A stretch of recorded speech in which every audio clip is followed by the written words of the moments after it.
ya Rasulullah kafirai suna bin ka zo inda nake in samu albarka. Annabi sai ya tsaya jikin wannan kogo, wa hamaduhu hamamatun warqa'u, sai ga wata kurciya mai yawan gashi ta sauka gaban annabin rahama, abinda tace ashhadu an la ilaha illallah annaka rasulullah. Ya Rasulullah, na zo inda kake in samu albarka, irin yadda wannan kogon ke niyyar yi maka hidima, ni ma na zo. Kurciya tana yin shiru, wa kafarhu bi nasajiha an kabutun, sai ga gizo-gizo ya zo da sakarsa. Gizo-gizon yana zuwa sai ya ce ashhadu an la ilaha illallah annaka rasulullah.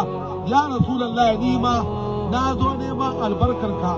Ma kafaru wa mamatul hasadawu, irin yadda wannan kurciyar mai toka-toka ta zo neman albarka, ni ma na zo. Shikenan manzon Allah sai ya shiga cikin wannan kogo. Yana shiga kogon, gizo-gizon sai ya saka, kurciyar sai ta yi koyi. Wakta faminu ala qurbi mar'ahu, manzon Allah sai ya ɓoye wa kafirai, gashi kusa da shi sun zo sun cin masa, amma Allah ya hana su ganshi. Har ana ce musu aiwa min shiddatin zuhuril kafa'u, tsananin bayyanan manzon Allah ne ya ɓoye wa kafirai. Allah sai ya ce ya Rasulullah, ba wannan kogon bane, ba saka gizo-gizon bane, ba koyon kurciyar bane, kudura ta ce ta zo maka.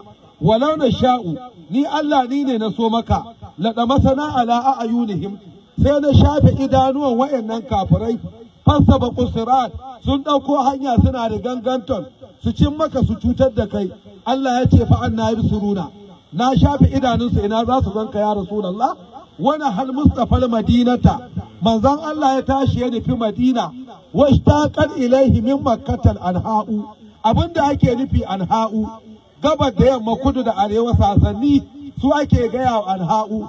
Sai aka ji gabar ta ce ashhadu an la ilaha illallah annaka rasulullah. Ya Rasulullah, ka zo inda nake in samu albarka. Yamma ta bude baki ta ce ashhadu an la ilaha illallah annaka rasulullah. Ya Rasulullah, ka zo inda nake in samu albarka. Kudu ta ce ashhadu an la ilaha illallah annaka rasulullah. Ya Rasulullah, ka zo inda nake in samu albarka. Arewa ma sai ta faɗa, annabi sai ya arewa. Shikenan me zai faru?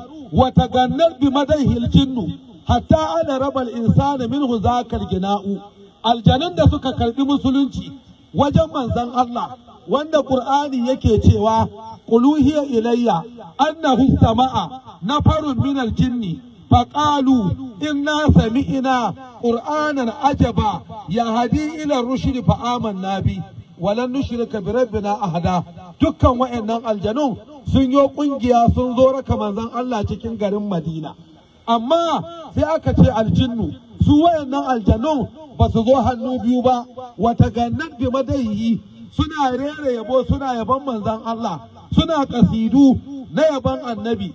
Hatta ana rabal insana minhu zakal gina'u, duk mutumin da yake mutum lokacin yana jin kasidar aljanun, amma saboda daɗin kasidar ba mutumin da bai faɗi ya suma ba, saboda kasidar da aljanu ke manzon Allah zuwa rakiya garin Madina.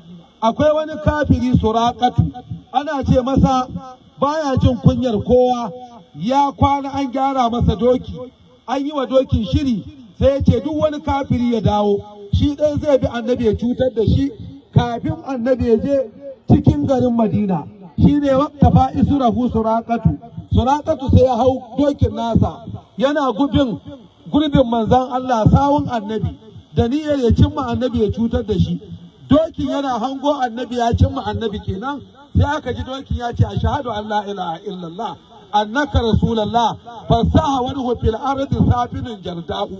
Wannan dokin sai ya ɗauki Suraqatu ya buga ƙasa ya koma gida, inda ya faɗi shi Suraqatu, ƙasa ta ce ashhadu an la ilaha illallah annaka rasulullah. Ya Rasulullah, ka bani in haɗe shi. Ƙasa sai ta kama Suraqatu tana haɗe shi, dan ya kama manzon Allah yabo. Ya Rasulullah, ka dubi zumunci, daman kai ba mai ramu mugunta bane, adali ne kai, sunanka al'amin. Manzon Allah ya yi kiriya, ya ce ƙasa ƙyale Suraqatu ya koma gida. To wannan